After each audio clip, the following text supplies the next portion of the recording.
Hey, it's Mr. Bass. I've got a viewer, a subscriber, who asked me to create a video on how to tie a drop shot and or how to rig a drop shot.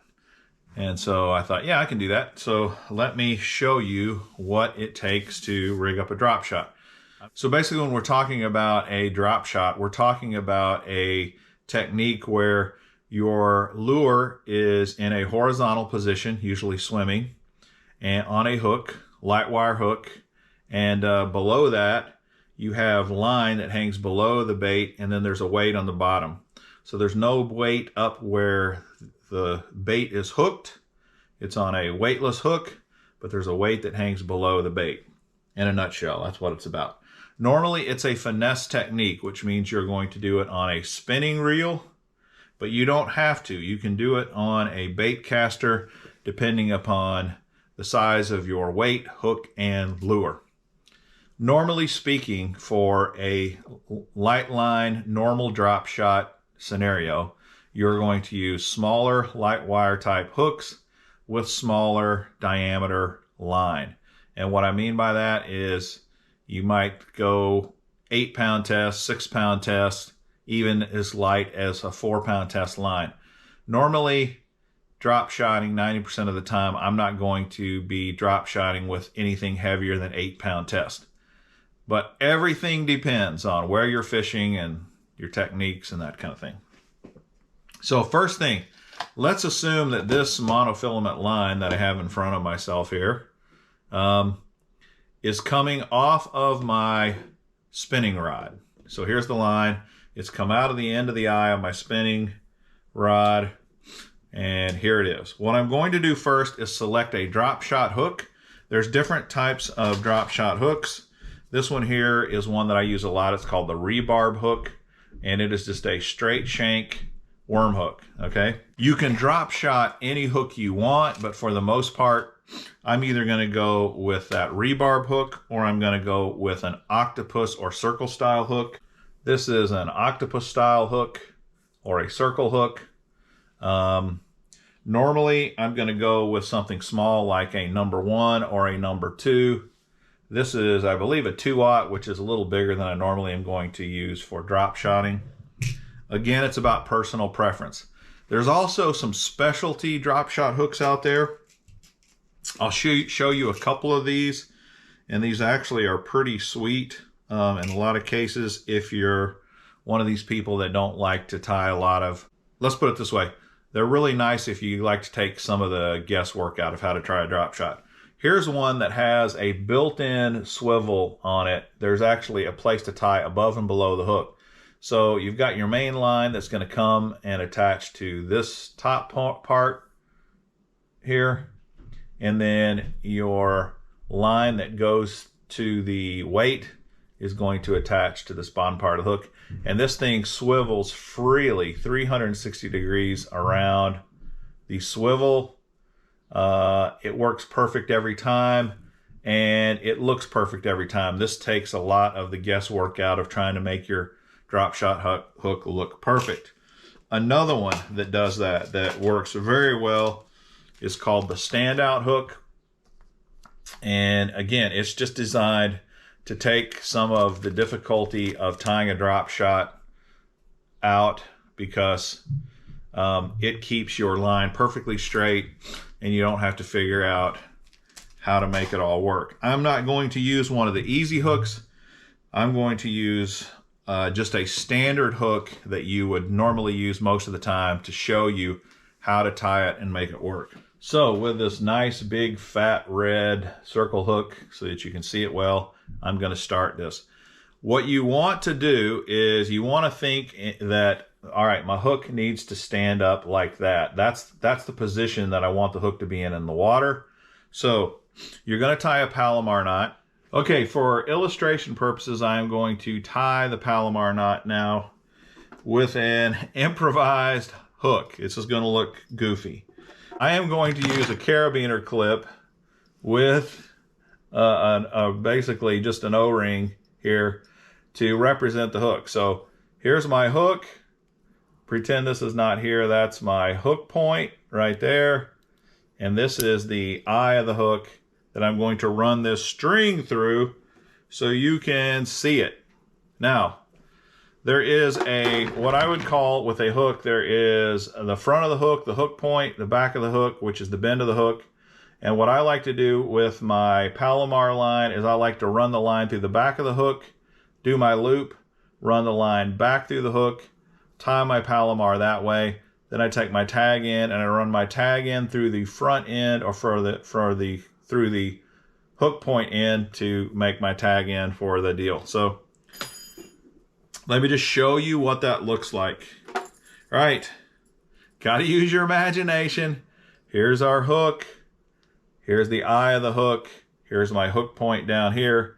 I'm going to run my line through the back of the hook, run it out, then come back into the eye on the front side or the hook point to make a loop, like so. Here's the loop.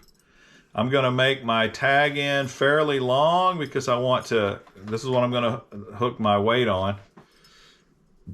But all you do to make a Palomar knot is take your line, you're going to wet it, of course, and you just make a simple overhand knot. Okay? Just make an overhand knot like so, and now you've created a loop. With the loop, you pull your hook through. If you were going to do a bait, you'd pull your bait through that loop, wet it good, make sure there's no twist in the loop, and then you're just going to cinch down that knot. That's a Palomar knot for all intents and purposes.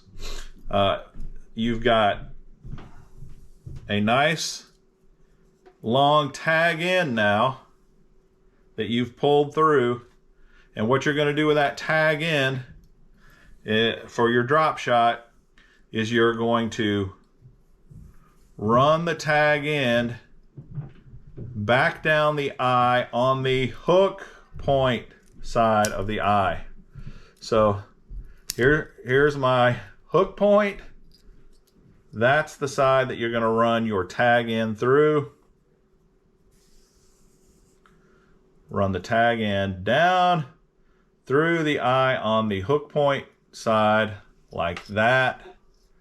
And now your knot is complete.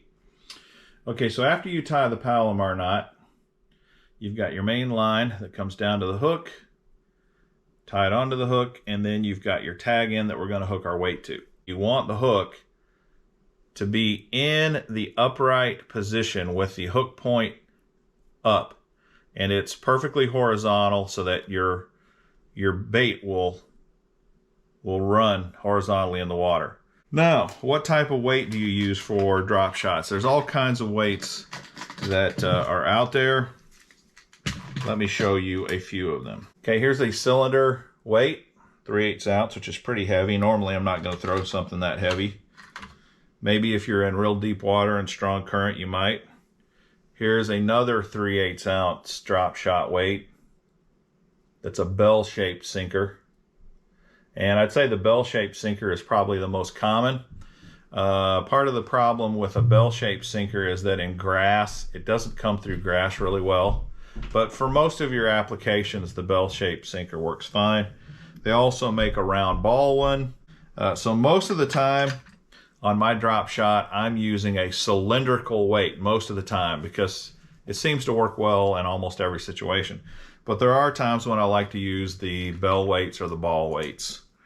So for this, I will go ahead and use this bell sinker. Now, if you notice, it has in the old days, the only type of drop shot weight you could get just had a round circle that you would tie to like this, just an eye. And the problem with that is these things do break off pretty frequently. So every time you would have to actually tie a new knot on here, which gets old. So someone who I think was probably a very avid drop shot fisherman said, I'm going to come up with something that works better. And he came up with this little It's like a little vice grip. It's like a little point. But you don't have to tie this at all. All you do is run your line inside of here, and because it's a point or a vice inside, it just pinches onto the line. And it stays on really quite well. It just pinches on there like this. Just give it a little tug. If you tug too hard, you will break it. And it just pinches on, just like so. That's all there is to it. So here is the finished product. You have your hook, which you can see is standing out horizontally. That's the way I want it. It's going to hold my wet bait out there in a nice horizontal swimming position. And then below that, I've got my leader with my drop shot weight attached to it. I will show you some of the lures that are popular for drop shotting. One of the kind of the oldies but goodies is just a finesse worm, like the robo worm. You can get it in 4 inches, 6 inches. This kind of worm works just fantastic on a drop shot. Another thing that's really popular is the flatworm. This one is a Berkeley Powerbait flatworm. The KVD Dream Shot is just another version of a flatworm. Here's one of my favorites, is the crosstail shad. You literally can drop shot just about any bait. This is a new bait by 10,000 Fish called the Shimmer Shad. This would be a great drop shot lure as well. And then you can put your flatworm or any of these other baits on that you want, just like so. You can just nose hook it, run that bait right through it, just like that, or run the hook right through that bait, just like that. And then when you're fishing it, that little flatworm, that little Dream Shot, that little swim bait, whatever you want to put on the end of your hook will just swim freely around just like that. If you want to drop shot a stick worm, you can wacky rig it right through the middle of the bait. I'll just use this Dream Shot to show you what that would look like. Just like that, you can drop shot with a wacky rig right through the middle.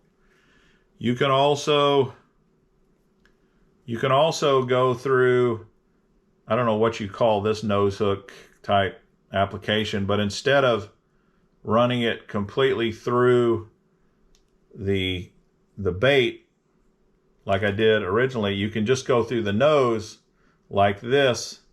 It kind of keeps the hook point concealed.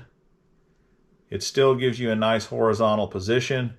Some people like the way it makes the bait look in the water, to do it like this instead of having the hook go all the way through the body of the bait. I kind of just am lazy and just stick it right through the body just like that. But that is a drop shot, boys and girls. That's how you do it. It's simple.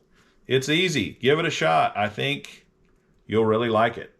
Okay, the only other thing that you might want to do, some guys like to do it, is they take and go above the hook, and instead of tying their hook directly to the line, they like to put a swivel like this. This is what I mean by a swivel. They like to put a swivel above the bait somewhere, maybe a foot or two above the bait. Tie a swivel on here and then tie the main line onto the swivel, and they do that just to prevent line twist. Because on a spinning reel, there is a lot of line twist that develops over time. I don't mess with it. I just tie directly to it. Of course, the key thing to keep in mind with a drop shot is this is a visual presentation. Almost always you're fishing a drop shot in very clear or pretty clear water, and it's got to look right. It's got to look perfect, basically. You got to have that horizontal look, and it's got to be on something transparent like fluorocarbon line. I hope this was helpful and informative. If so, please subscribe to the channel, smash that like button, and let me know what other fishing techniques you'd like to see me do. Until next time, this is Mr. Bass. Happy drop shot fishing!